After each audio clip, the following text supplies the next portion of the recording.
slow down to go fast. What an odd paradox. And it's a skill.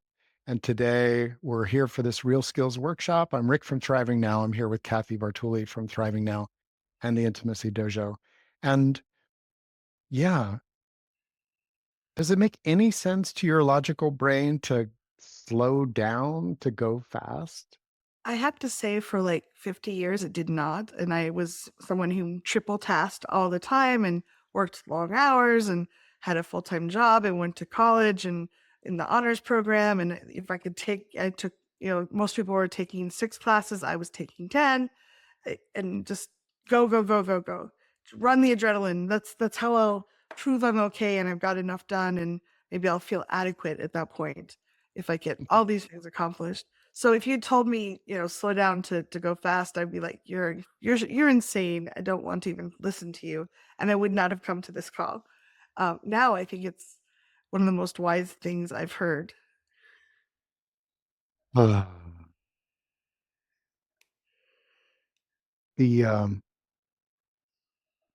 the human doing Mhm. conditioning that we've all been exposed to.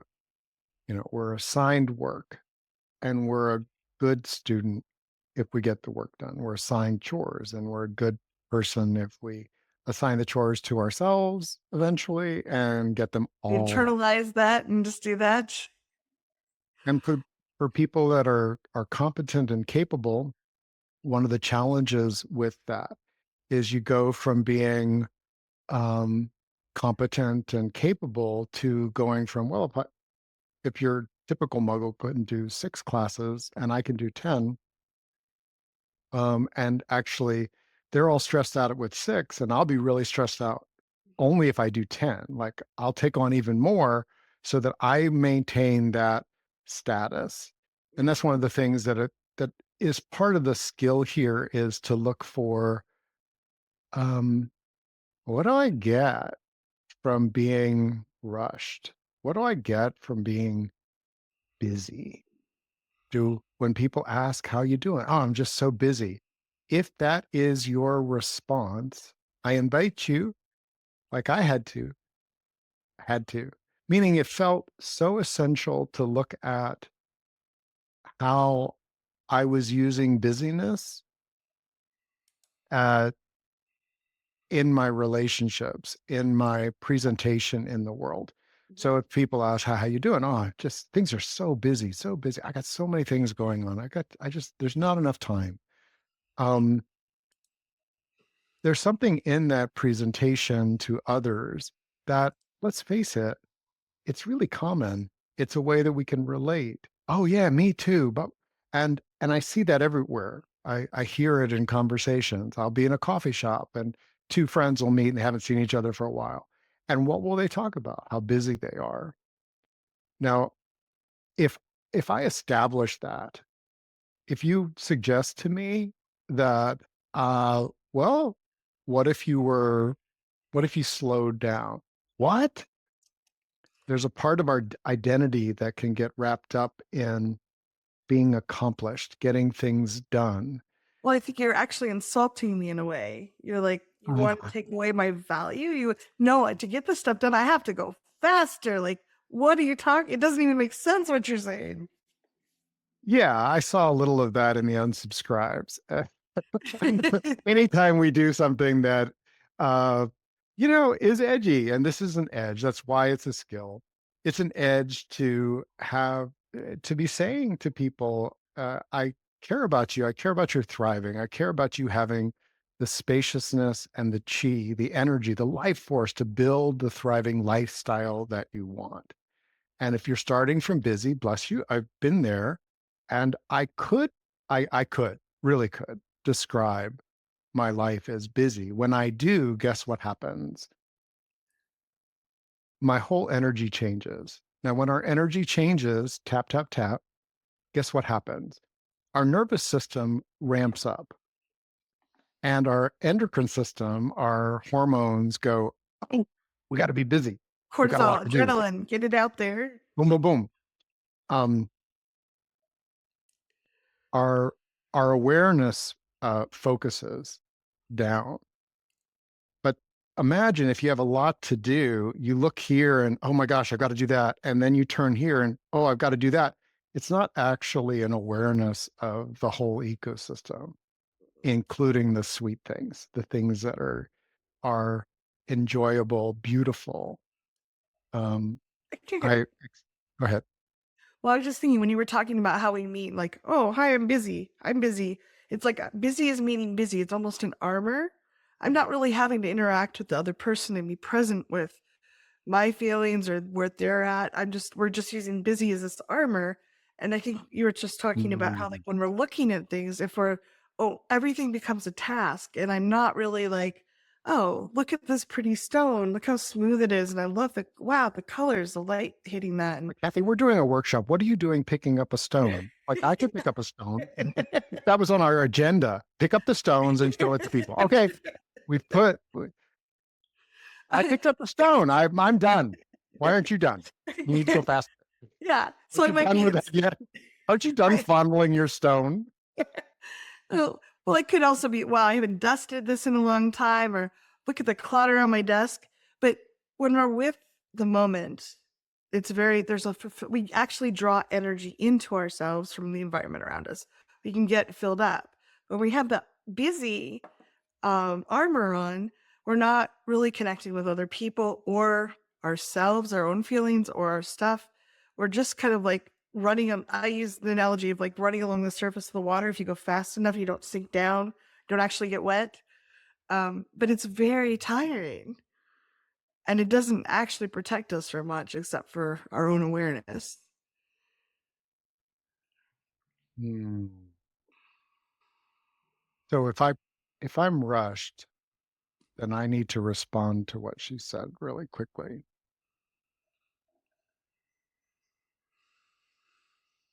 And there's a vibe to that.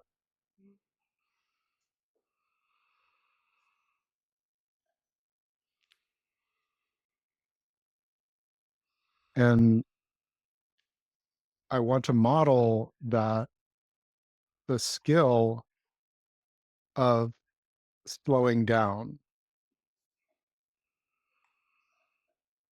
is sensing and being aware of, okay, I really am up in my primitive brain. I'm, and I'll give you, I'll share an example that came to me. I had 15 minutes from the time I got off the toilet to get shower, shaved, showered, dressed, my nourishment, and meet Kathy. Immediately upon looking at the clock, I was like, ooh, time pressure. Think about like, oh, I'm aware of the time. There's a time pressure. What happens in your body? And as I remember seeing 8 o'clock, oh dear. As soon as I go to time pressure, it's oh dear. There's sort of a not enough time. I'm invoking scarcity, not abundance, not like what's 15 times 60. It's a lot of seconds. It's a lot of moments. Um, and just by shifting it from time pressure to time awareness. So like I've I switched to time awareness and I thought, 5 minutes, that's about right for the shower. And as soon as I turned on the water, there was this like it, and it felt like almost like a push in. And what did I do? I countered that with some skill. I'm going to let it warm up actually. And I just settled in, let gravity work, and I settled into my body. And when I got in, the water was there and warm. And what was fascinating is I did not rush. It was unrushed. It was in my body. Um, and it's true, I don't have a lot of hair to wash, so it's not, like some people. But the net result was when I turned off the shower and started drying myself, I noticed that only 2 minutes had passed, but it felt like I had had a really juicy shower. Mhm. There were at least 3 moments where it felt really good. Just just little moments, and that's what you pointed to, Kathy. If I had rushed through my shower, it would have drawn my tank down. Now, I have sufficient capacity that if I had drawn my tank down and drawn my tank down and rushed down and got the thing and not let my daughter kiss me goodnight before the workshop, uh, you know, I I could still come and do this. It'd be fine.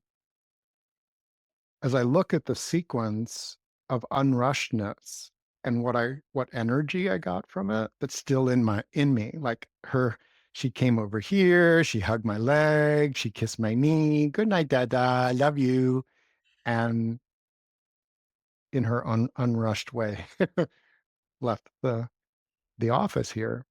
And if I had been rushed, even if she had done exactly the same thing and been in exactly the same space, it would have been a distraction, a depletion, an interruption rather than what a good thriving life. Yeah, And and then in she probably would have noticed that too. Like, there probably would have been a dissatisfaction on both sides, like, "Huh, I wanted to connect, didn't really connect."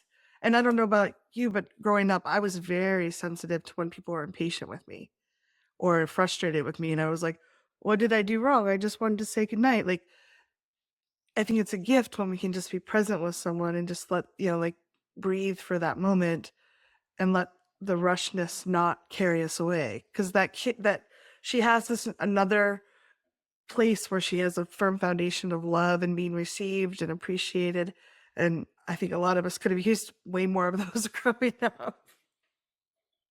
Right, and part of my thriving lifestyle is I want fullness. I want the option to do many things and even to have times where um it will ask of us a level of focused, clear action, step by step by step by step at that pace, like step by step by step by step by step by step by step. There's nothing that's incompatible with moving your baby steps pretty quickly.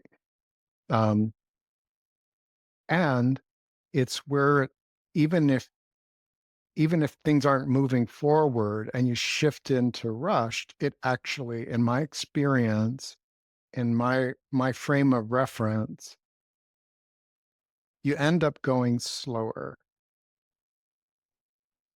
I use the example in the newsletter of the guy who zoomed around me, and a few minutes later, after I got off the exit, there he is behind a delivery truck, exuding stress.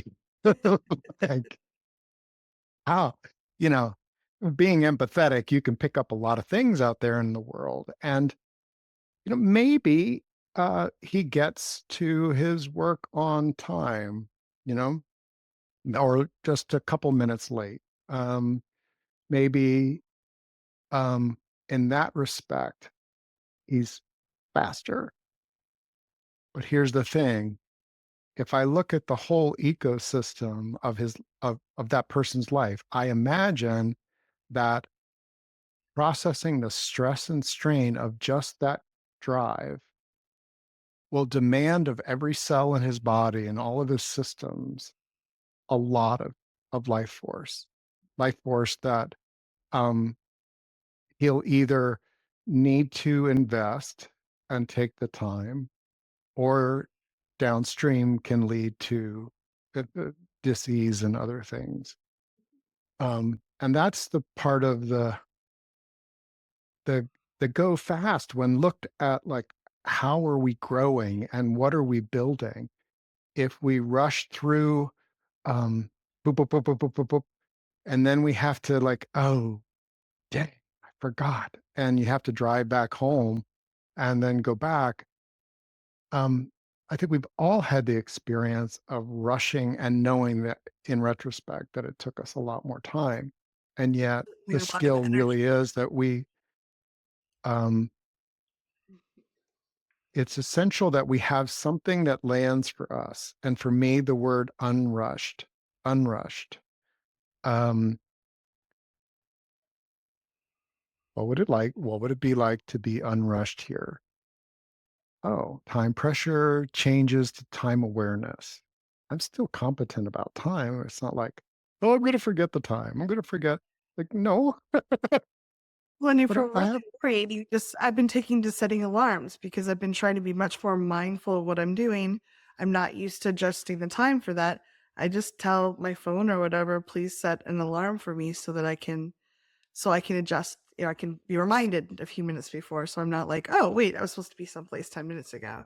So we uh-huh, can set reminders and help for us ourselves. Um, and I'd like to invite, if you're listening to this and you notice things coming up, some yeah, but, some resistance, some thoughts of that works for you, but not for me. I'd love if you're willing to share them in the chat.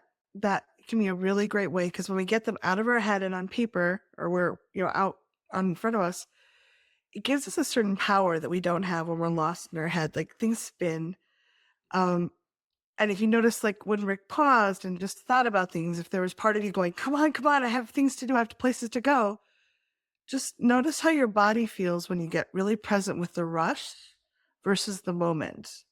So I think you think about Rick in his shower, he could have spent the whole time getting showered as, oh my God, I'm late, I have to hurry, I have to rush. His attention and awareness could have been on the rushness, the lack of time, or as he did, he could like, oh, I'm going to be present with the water in my body and what my system, my being needs as I go through this. And I think so many of us spend, I'm fingers pointing back at me for sure, spend decades of our lives being rushed when it's not actually changing that much. The rushness, I think for me, was often I didn't know how to be with myself. I had unresolved traumas that I hadn't healed. And so it was hard to be, to, I didn't want to feel what I was feeling. I was also felt inadequate, so I had to do more to try to make up for it. There's a lot of reasons we rush. We're modeled that from infancy, and we'll talk a little more about, where this all comes from. But if you can, notice the thoughts that come up when you think about going a little slower. Oh my God, the cat, like, or notice the feelings, the sensations in your bodies if there's not particular thoughts coming up, because it's really powerful. And can we just do a little tapping on just going a little slower? please do. All right. So I invite you to take a nice slow breath if you can. See if you can come back to your body, your here and now. It's kind of like living meditation. We can be conscious of all our thoughts in the to do list, or we can come back here and now, listen to my voice, to Rick's voice, be present in this room, feel your butt in the chair, your feet on the floor. Another gentle breath. Karate chop. Even though I have a lot of training in being rushed. Even though I have extensive training in being rushed And a master's degree in feeling behind. and a master's degree in feeling behind, And I multitask all the time. and I multitask all the time. For these next few minutes, I choose to be present with this tapping.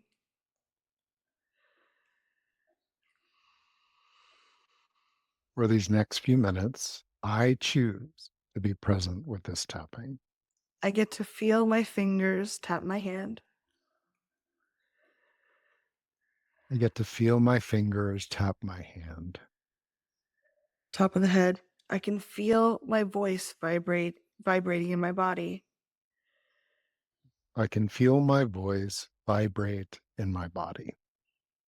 Eyebrow. And my body has gotten pretty addictive to adrenaline and cortisol.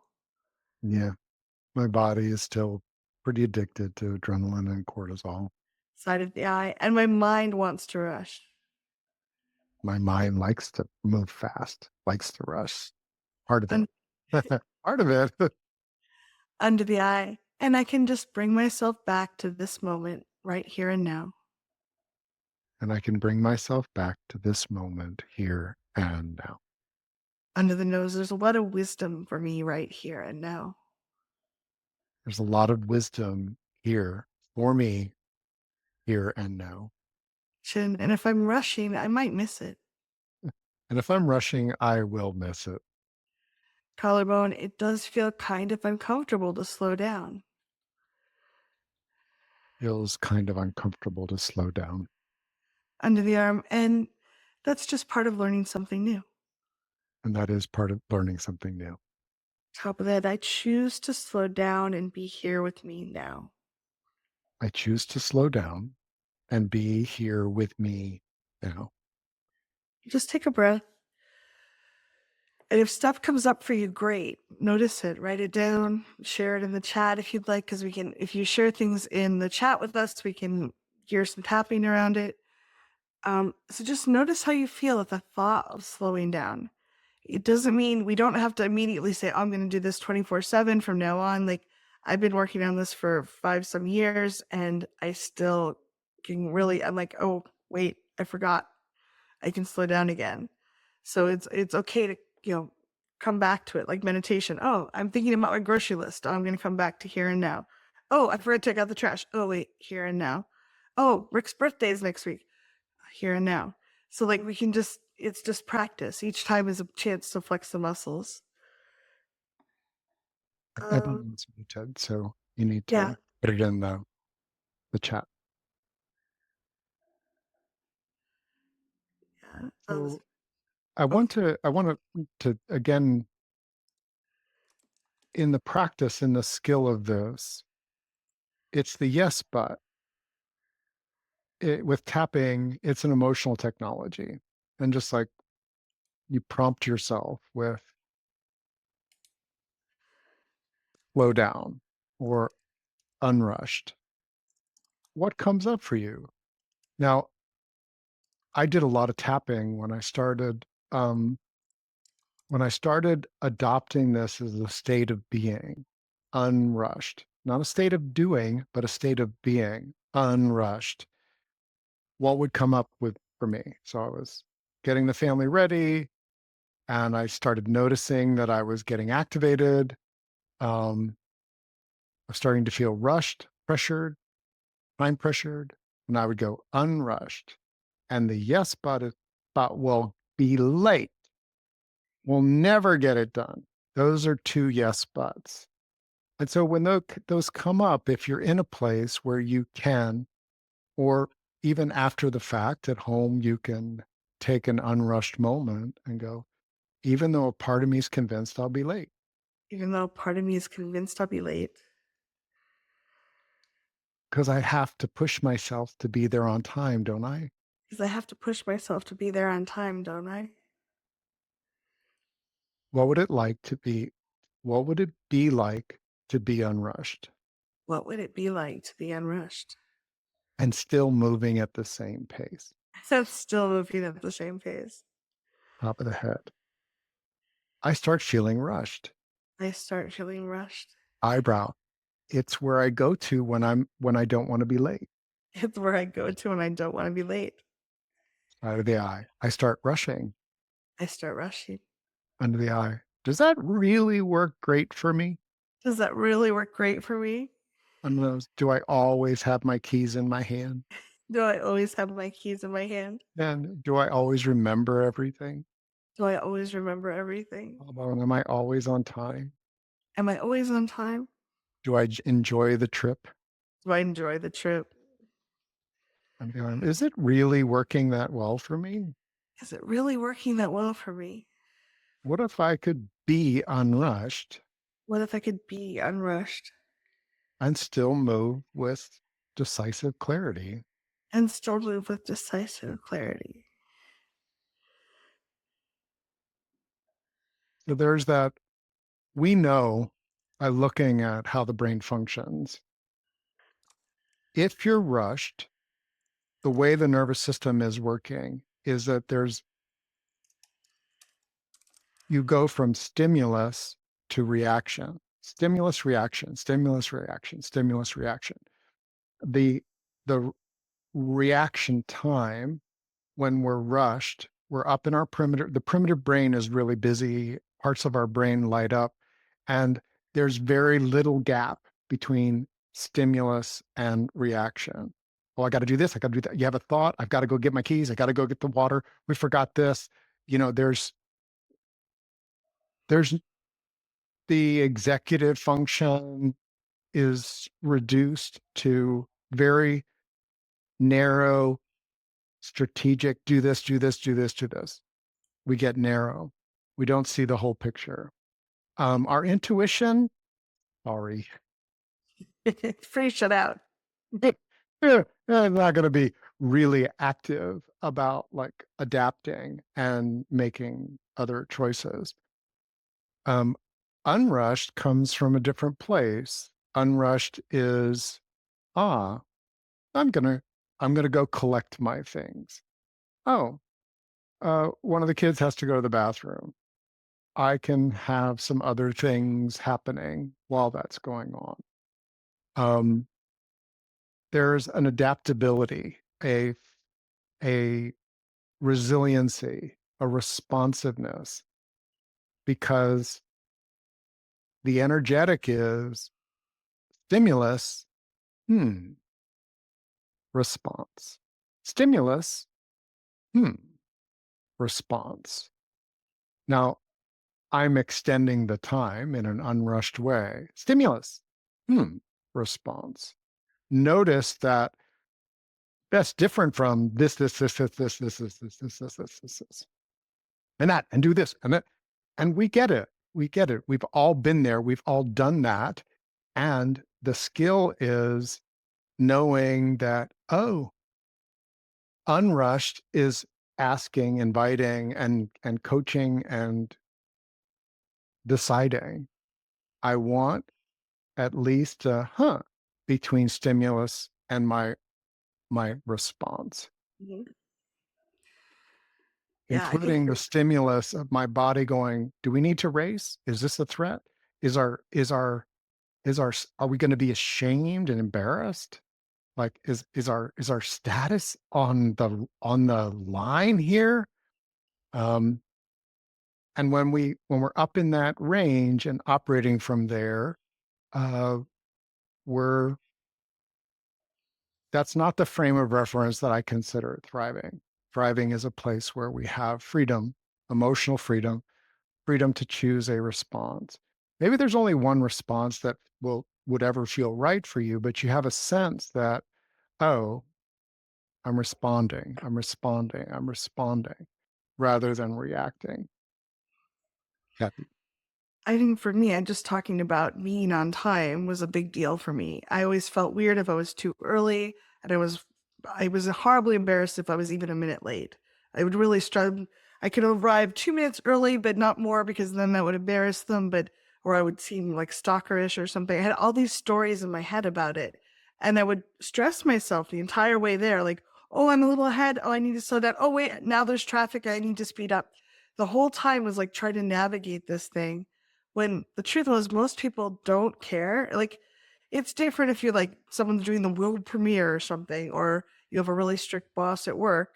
But for most of us, it's like as long as we tell someone, hey, pull over to the side of the road and text, traffic's bad, I'm going to be 5 or 10 minutes late, just letting you know, most people are fine with that.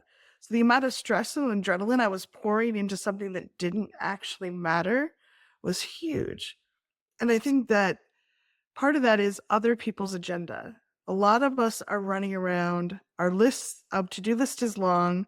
We're stressing ourselves because of either tasks other people have assigned us or things we've learned through media and from our parents or whatever that are very important for status and survival. We're pretending to have all this stuff together. I'm pretending I can do all this stuff and still not be exhausted at the end of the day. I'm pretending that my living room's never messy. Like I have to like juggle a lot to pretend that versus, you know what? My living room was messy yesterday and I sat on the couch and I just gave myself some space to just figure out what this being that I am wanted to do.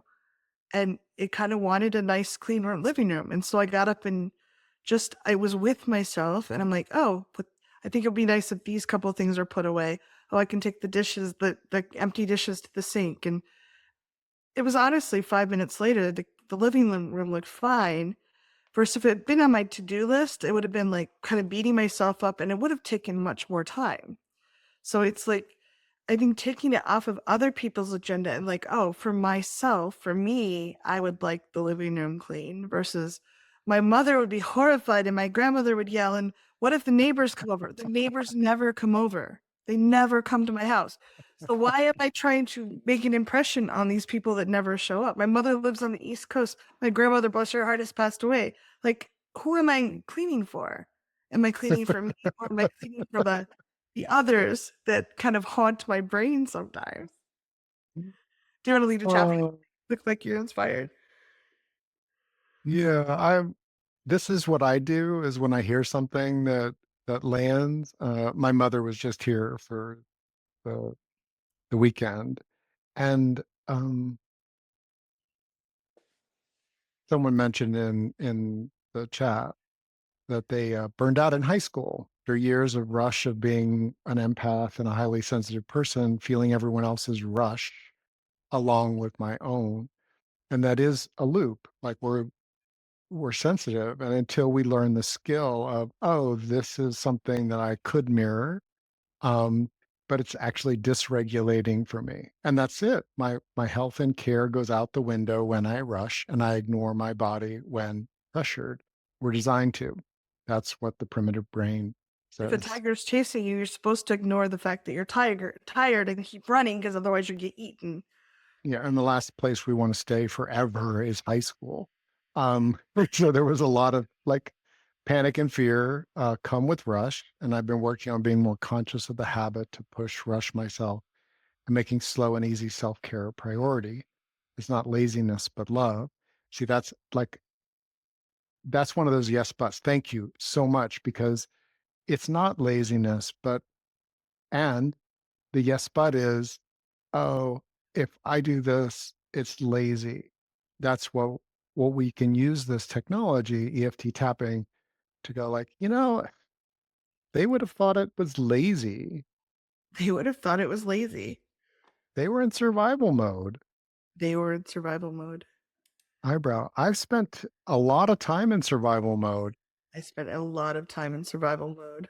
out of the eye, and I really want to be thriving And I really want to be thriving. under the eye. I want to build my thriving lifestyle I want to build my thriving lifestyle.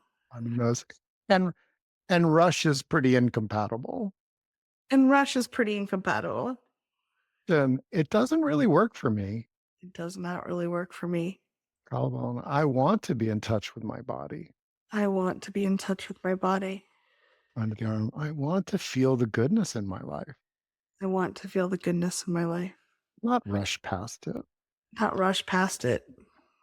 Top of the head. I'm trying on the feeling of being unrushed.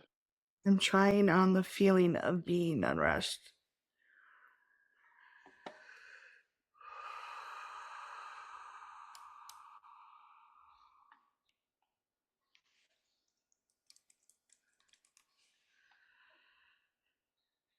And there's nothing wrong if you, oh, sorry, you were, I was trying on the feeling of being unrushed, yeah. which means that even in a workshop with people here, that unrushed says to me that it's useful for me to get my clarity, to tap into deeper direction, to reconnect with and reground with what matters to me. What do I really want? What is this time together um, for? And you, if you've been in one of our um, other workshops, you know that Kathy and I are high bandwidth. Like we can be really fiber optic. I love that. It's part of our intention, and it's really cool to see how many people go back and they'll revisit a workshop months later and be like, "Wow, I picked up that, and I picked up that, and I picked up that," and then visit it again a year later, and ooh, um, I love putting a lot of juicy nuggets and and notions in it. And that works if we're unrushed. It works when we're in a dance that can be really dynamic. There can be a lot that is in that connection. But as soon as if I start rushing, I'm not tracking you all. See, one of the things about being empathic and highly sensitive, combined with the skill, is am I tracking the people that are connected to me, that matter to me? Oh, they're feeling rushed, or they're feeling what? They might be feeling challenged, like this is a challenge. So like I pick up that. I don't know, maybe it'll be someone on the recording, but like I'm gonna tap. This is a challenge. This is a challenge. Hey Rob, just get in my car. I'm surrounded by rushing people. Just getting in my car, I'm surrounded by rushing people. It's rush hour It's rush hour that lasts for 4 hours. that lasts for 4 hours. Everyone's rushing. Everyone's rushing. What if it was unrush hour? Well, if it was unrush hour We were generous and kind with one another. and we were generous and kind with one another, We all get there faster. would we all get there faster?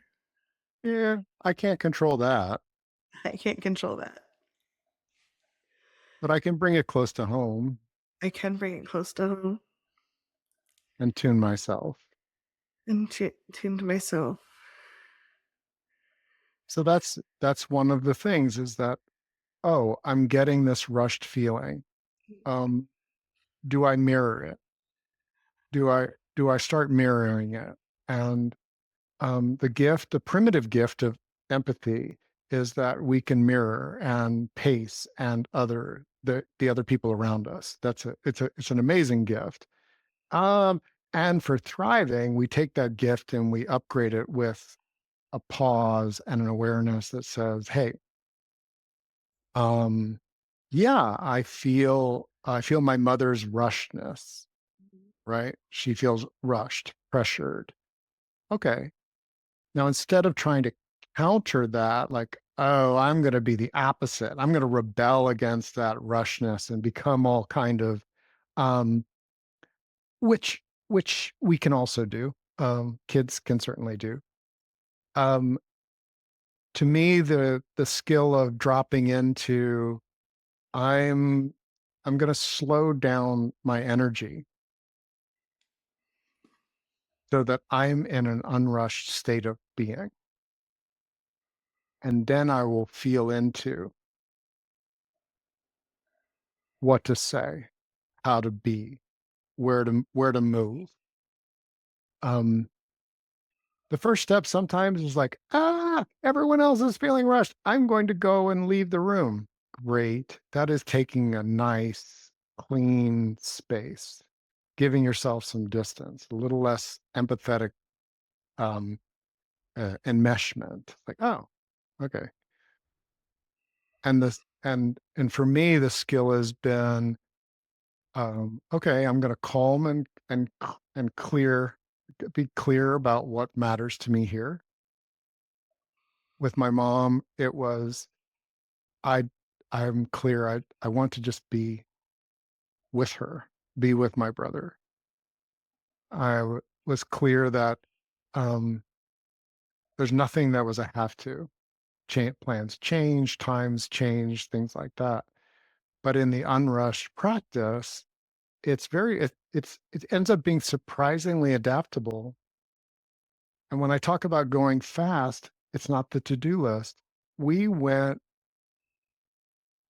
much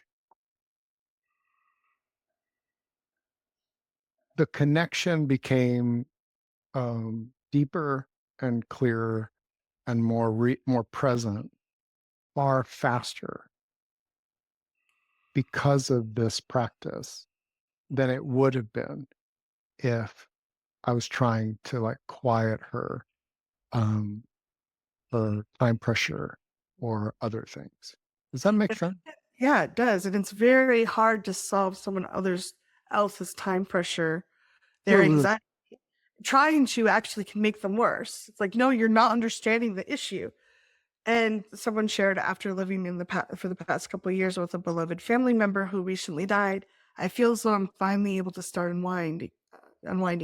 Soaking up so much of our anxiety, fear, and anger put me in a constant state of being on alert. When we're around other people that are on alert, our survival brain is like, they must be seeing something I don't.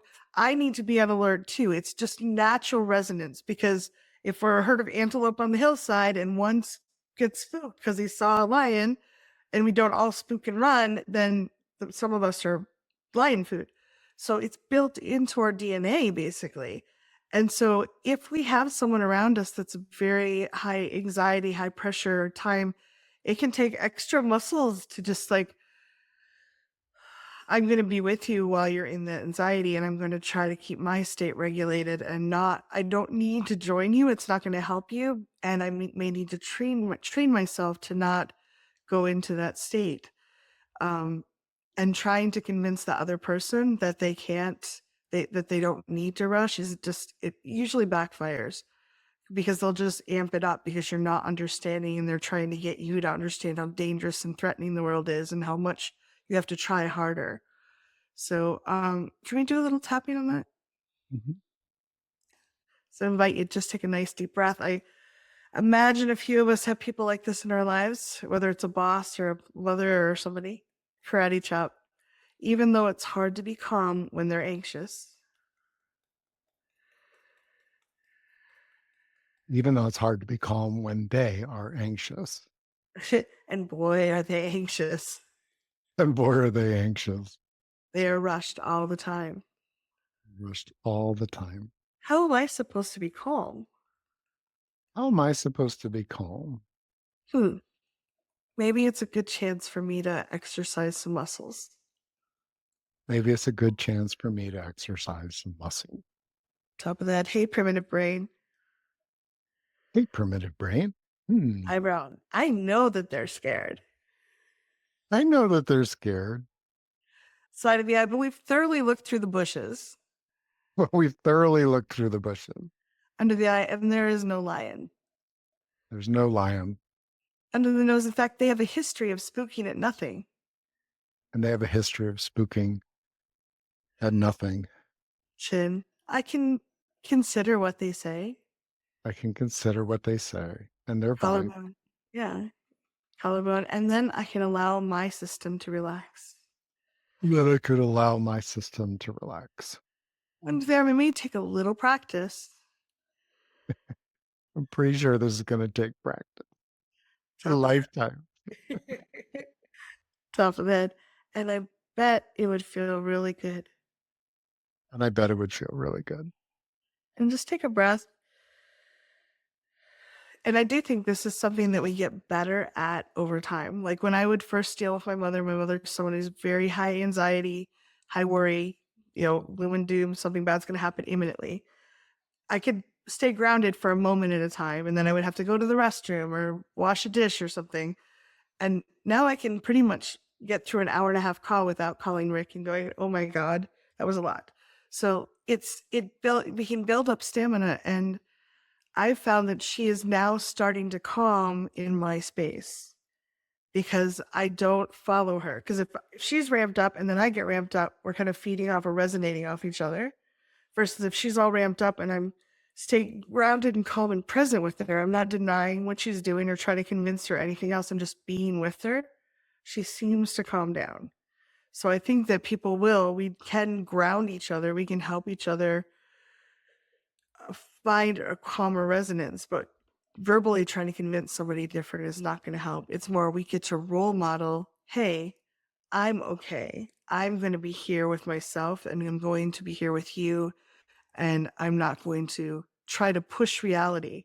I think rushing and trying to constrain time, like in a way, it's pushing reality. I want to fit in more than will fit. I want to do more than my energy allows. So I'm going to use adrenaline to push myself to make something work that doesn't really work in my flow. Does that make Mm, sense? it does. so many opportunities to practice this. Yes. A- And I will, my own personal testimony is that um, this word unrushed,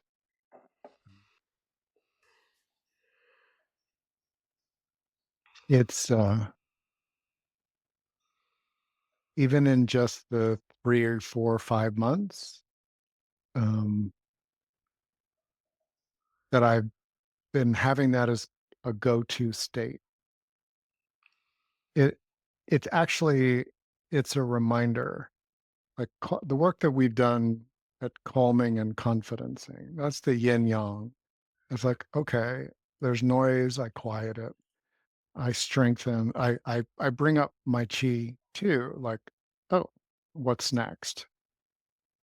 Get into my body, calming my energy and boosting it. That's calming and confidencing.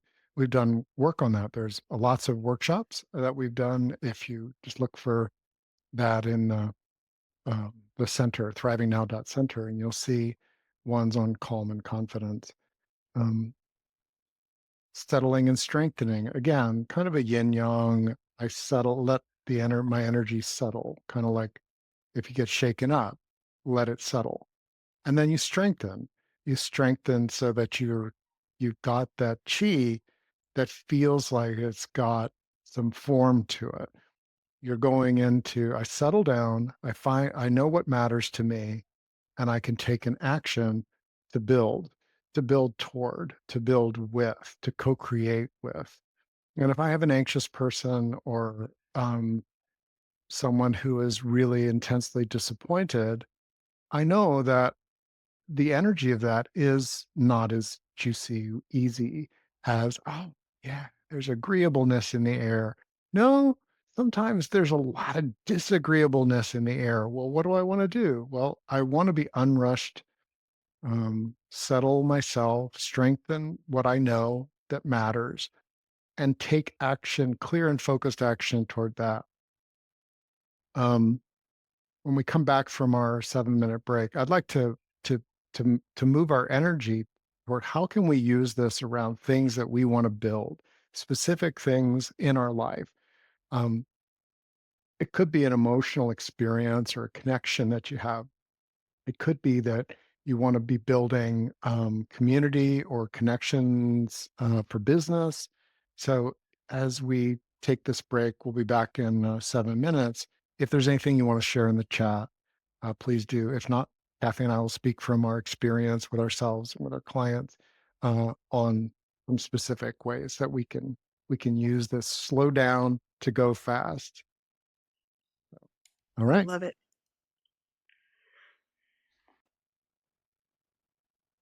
welcome back. Someone shared in the chat.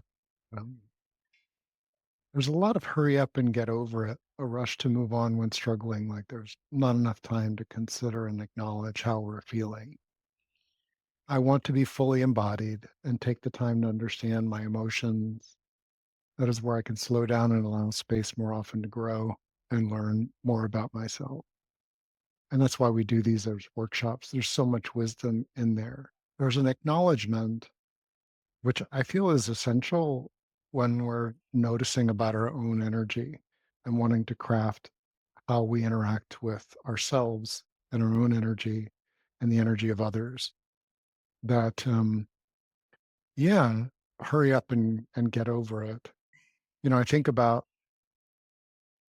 how ill equipped a lot of, humans are to handle big feelings or conflict or unmet needs, even if they're not responsible for it. Sometimes even just sharing it, they're like, yeah, let's rush past this, let's get over this. How you just need to do that. And they'll flip something out um, that feels rushed.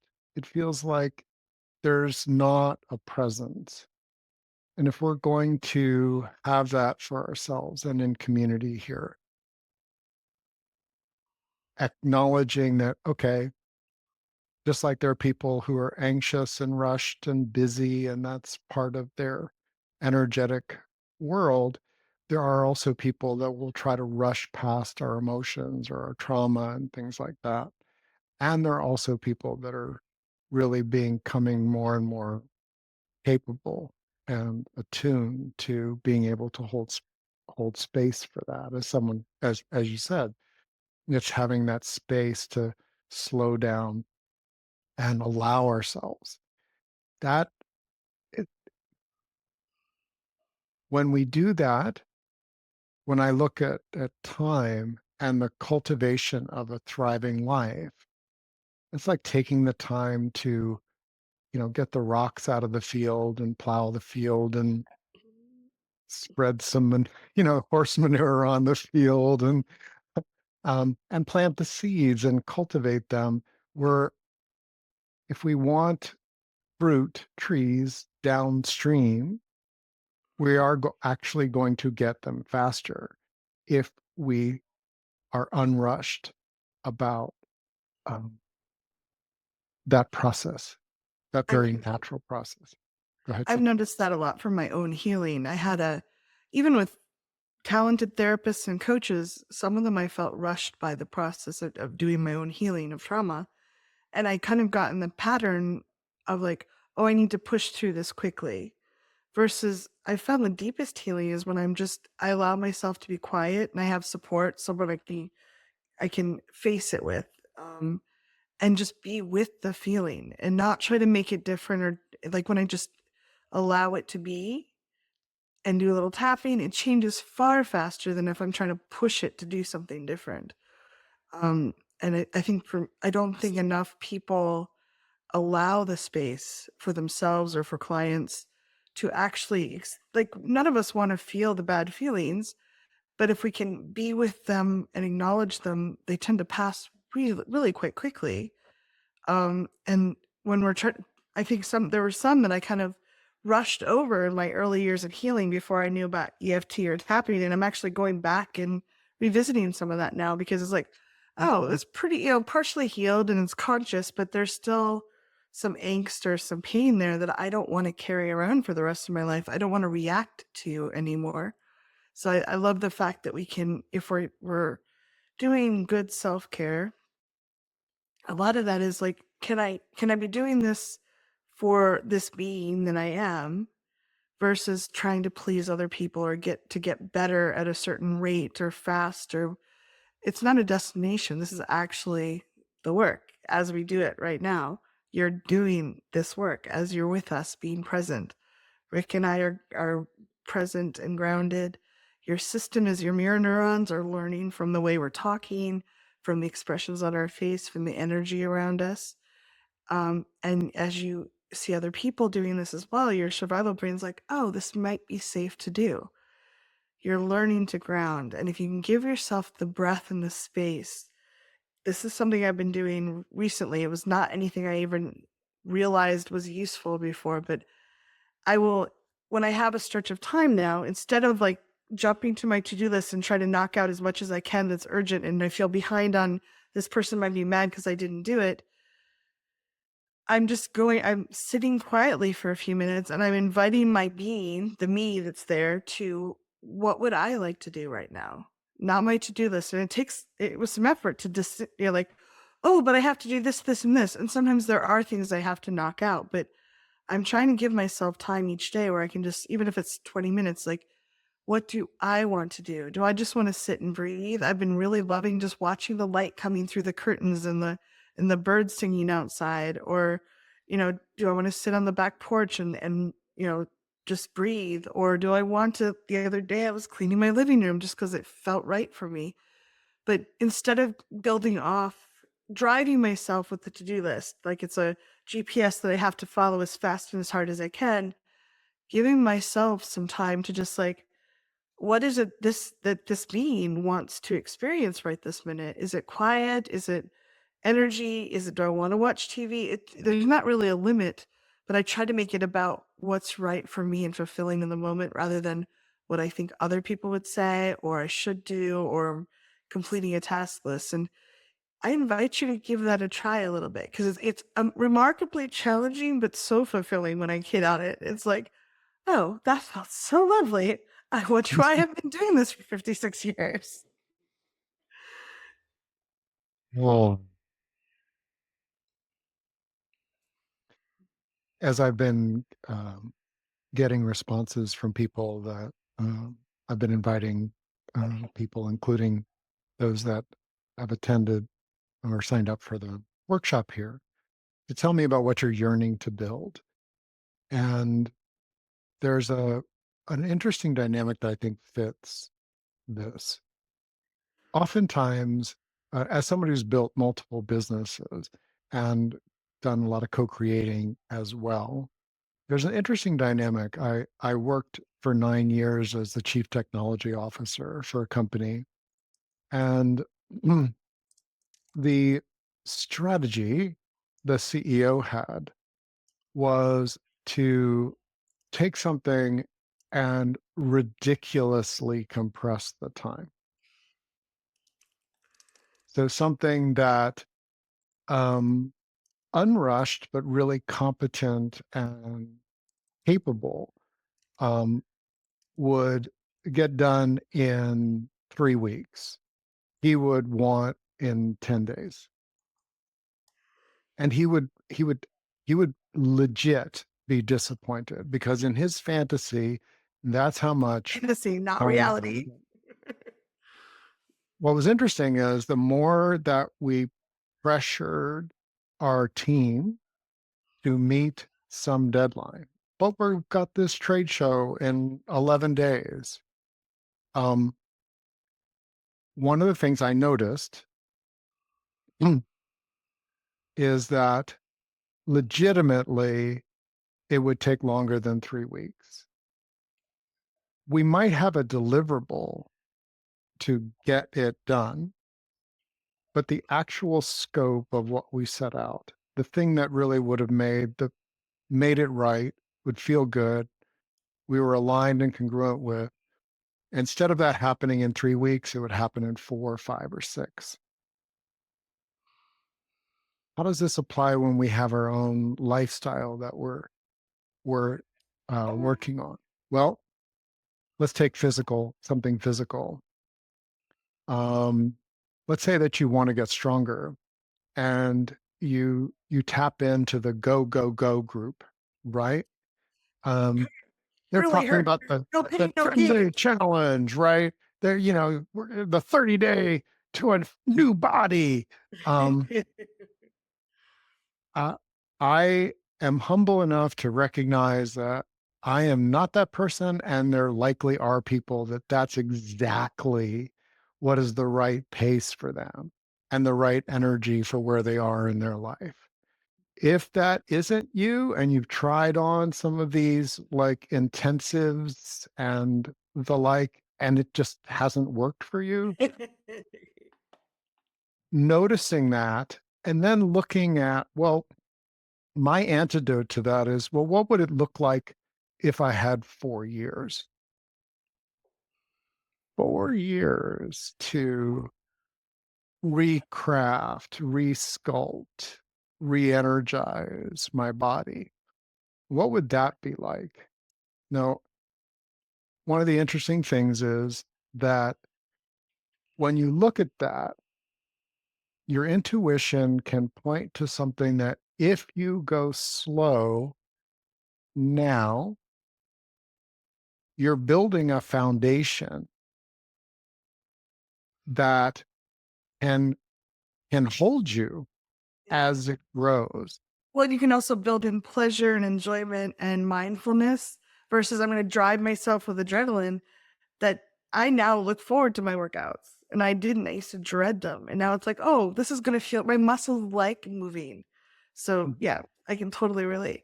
Well, and I've noticed that you have been unrushed. I don't know what your inner experience has been, but my experience has really been, as you reflected, like, "Ooh, I got to do this today." And, you know, instead of like driving the metrics as fast as they could go, "Oh, I got an extra half mile. this week, and I'm going to do an extra mile next week. And I'm going to do 2 miles the next week. I can get caught Um, up in that for sure, but I'm less and less uh, because I see it backfires. I'll push that's myself too hard that's the and then I point. hurt my knee again and then I can't work out for 3 weeks and then I'm back a month. So as opposed to if I just keep it slow and steady and listen to my body, eh, I'm working with my body for once instead of forcing it and punishing it and trying to make it better. I'm like, body, does this feel good? Okay, that feels scary. Let's take it half as like how can we modify this? How can we do half as many? And then I'm like surprised at how quickly it moves forward with confidence and enjoyment versus oh my god, dread and anxiety built in. Exactly. And if we look at physical vitality, um, my mom is pushing, and I get it. She's lost because of a surgery. She's mostly bionic. Most of her joints are not original factory equipment.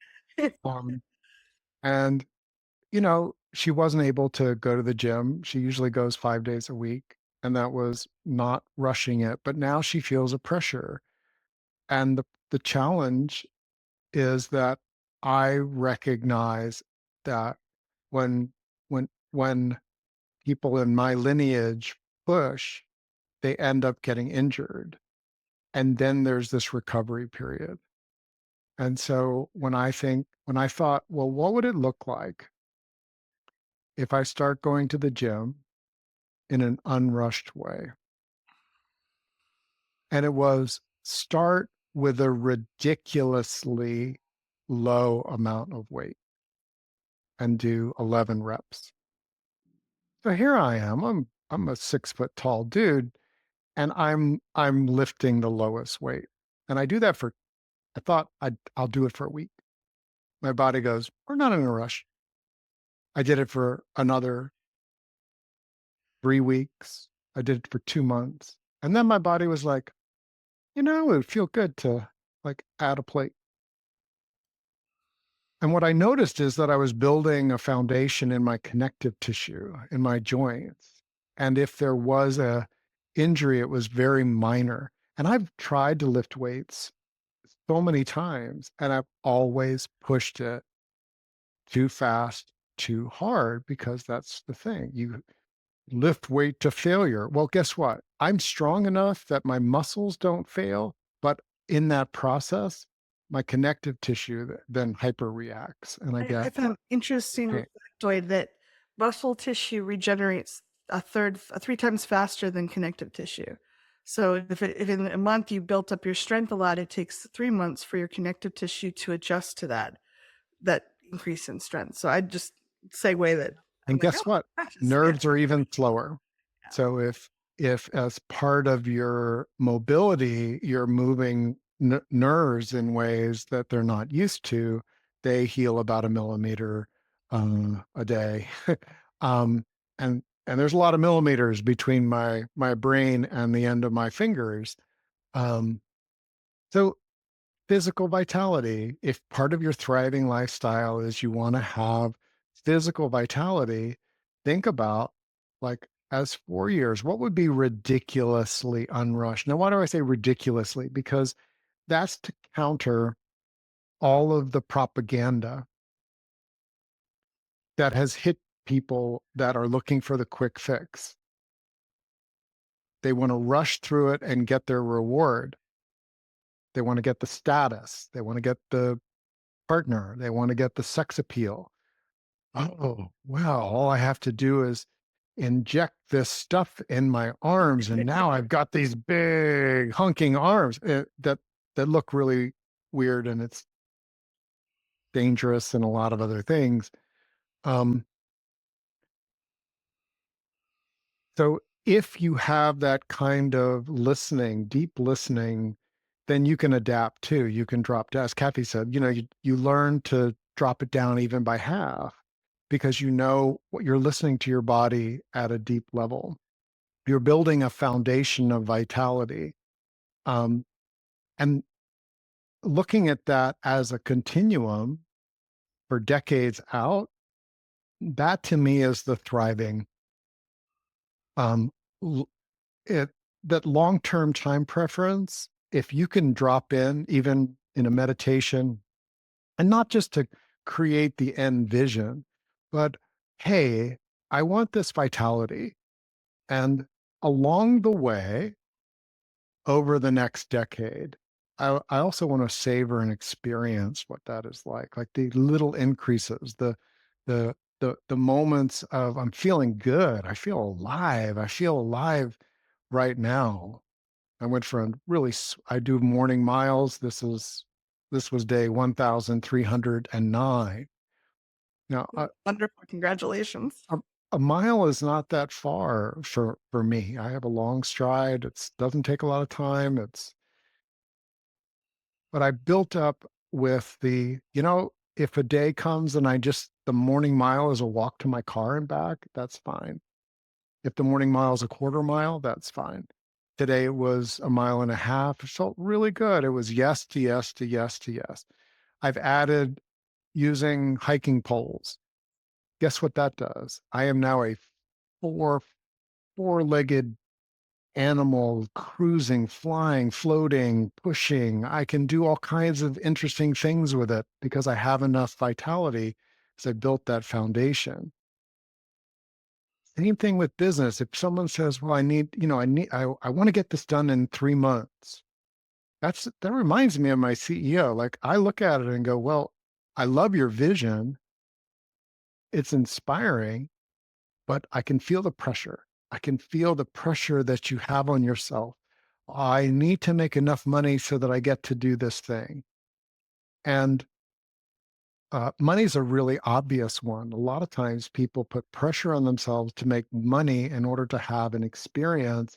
And from a skill standpoint, um, while there are some, if you think about the experience of like a big travel adventure or something like that, the one that you have in mind may be very expensive. Great.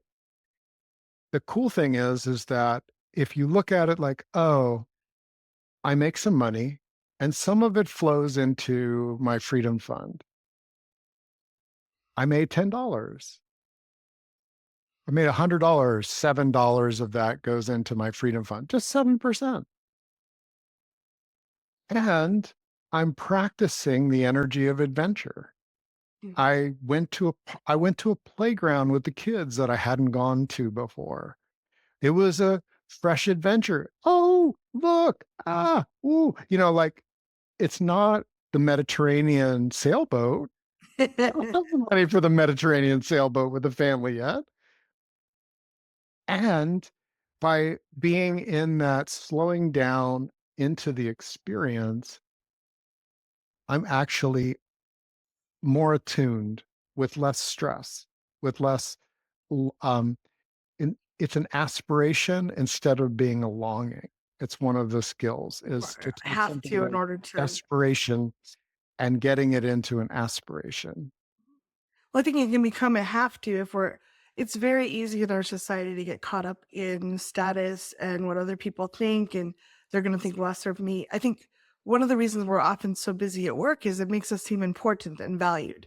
Like you're giving me so much to do. I'm like so valuable at the company. When most of us know corporate America, you're as valuable as the company's doing well. Then the minute it's not, there's the door. There's not really that um, buy-in that there used to be sometimes, but when we're trying to live up to if I go on the Italian vacation, I've made it somehow. I've improved something to me versus what experience can I have now in the moment that fulfills me, connects me with me and those around me, helps me feel more fulfilled, more alive.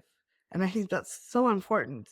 When we're evaluating based on other things, we tend to feel depleted and tired. And I still remember Rick actually came out here for vacation. I was so exhausted from work, trying to get enough done so I can go on vacation. It was like 3 days into the vacation before I had enough energy to enjoy it. And then I got sick. Well, we both got sick, but like I was so run down, I got really sick. And so like this vacation that I worked so hard to carve a place for in my busy schedule with someone I love so much, I didn't really get to enjoy it. And I've had wonderful times now with this family where we just hung out at the house and went to playgrounds and The kids got to mess around with Aunt Kathy and have fun, and it was just very lovely. So I think a lot of it is if we can start noticing what's their agenda versus what's my agenda, what they think I should do versus what actually fulfills me in this moment. Um, I've been getting so much more done just giving myself that space because I'm like, oh, for my own peace of mind, I'd like to get that thing knocked off my list because it's kind of annoying at me. I know that person's waiting for it, but it's not this like, oh, I've got to fulfill. It's not this driven. It's like, oh, I'm doing this for me because I gave my word to do it. I want it to be done, and it just feels I'm more aligned. I'm getting it done much more in a more organized way. I'm not frantic or flustered. And I'm like, oh, that's lovely. That's off my list, and I'm getting things done earlier because I'm noticing that feels really good. I wanted to share this quote that I found on. I thought this was really applicable because I think so many of us, when we're rushing, we're trying to do everything. We have to do everything really hard all the time. And this is from the Facebook group Compassionate Reminders. They said, "Your best is what you can do without harming your mental and physical health, not what you can accomplish when you disregard them." Not what you can accomplish when you drive yourself 110% all the time. It's like, oh, my best is how can I do this task or this project that I've agreed to for work or for whatever, but I'm still going to honor my mental health needs, my physical health needs, my emotional health needs. And it just really struck me because I had never taken that into account. It was like, oh no, I'm going to just burn that up. It doesn't matter if I'm not healthy as long as I got all this stuff done versus, oh, I'm living this life. It's me in this body. How can I enjoy it more versus how much can I put out work wise of getting stuff done? And it was a big mental shift for me, but it's been really beautiful. And I don't always hold on to it all the time. It's again like meditation. Oh, I've got it. Oh wait, it's gone. I'm making lists of I'll be walking this many miles in this one. Oh, no, no, no, stop. That doesn't work. Come back to like what feels good to my body right now. How can I take care of me? So I think it's just a continual practice of like, oh, and reminders like these kind of calls, other people you can meet and support each other with. But the more we practice it, the more I think we can actually live our lives and enjoy our lives versus running through our lives to get the check mark, the gold star at the other end that you got all that stuff done for what? You didn't live your life. You weren't there for it. You were there with their to-do list as opposed to your actual being and those around you. Mhm. It goes to that foundation, which I want to honor that we're we're exploring what a thriving lifestyle is for you and me and Kathy and others, and they're going to look as Very diverse as humans are. But if I was looking at focusing my energy on um, a survival lifestyle, a lot of my energy would go. It wouldn't go to doing a workshop like this. I'd probably be stocking my pantry for the winter ahead. Um, and I there's a lot of survival wisdom in the world. We're as a community, as I call us the freedom kin, we're exploring, hey, if I'm trying to craft something that is sustainable, that I can steward for the long term, that there's even this feeling like this takes me forward in my life in a way that's from yes to yes to yes to yes. That is very different. That is like, oh, if I feel like I have to harm my well-being um, in order to do this, is that true? Pause, take a powerful pause, and look at it like if I was unrushed to be moving in this direction, what's my next yes? What would be a yes for? Someone shared, what would be a yes for 5 minutes of physical expression? That might be a horizontal reset where you just feel your body in gravity. There's not a whole lot of exercise, probably not a lot of sweat either. It could be putting on that, you know, that Pink song is really calling to me. Yes. I'm going to put it on. I'm going to dance on the treadmill just for that song. It could be to go out on the trail with a notion that I am going to find a place that is calling and singing and nourishing me. And I'm going to pause there. And I'm going to feel unrushed to move on or to go further. And what does that do for my chi? If we're building a thriving lifestyle, it feels core to be aware of the emotions that you want as a part of your ecosystem. Savoring, for example. Um, if you eat without ever savoring, oh boy, there are some really juicy, delicious experiences that you can have with exactly the same foods. If you savor them, you know, feel a readiness. Um, Difficult emails, Mm. um, a marketing challenge. Like I believe that if marketing feels like, well, to you and your business, guess what? I shared with someone that, yeah, I can feel your stress, strain, and fear around the energy of marketing. Whatever that means to you is doesn't feel good. Well, let's look at reframe. The last workshop we did, we looked at reframes. What would you like to invite people? How would you like to invite people to engage with you? How would you like to respond to them? And if you find an invitation, you are marketing. Like it is part of marketing, but it may have something that feels more congruent. And that's where if we slow down, and this really does fit what you've been amplifying, you're doing it for you. In essence, you're saying, even if I'm building a we space, a business or a family or a community, and whatever it is that you're sharing with others, your come from, if you're congruent with your come from, rather than, oh, well, I love to do this and this and this, but I hate this market, man. I got to do it. I don't want a website, whatever website means to you. If you go ahead and do it, I'm just going to hire someone to do the website and then I'll have a website and they tell me I have to have a website. No, you don't. I'll say you don't have to have a website.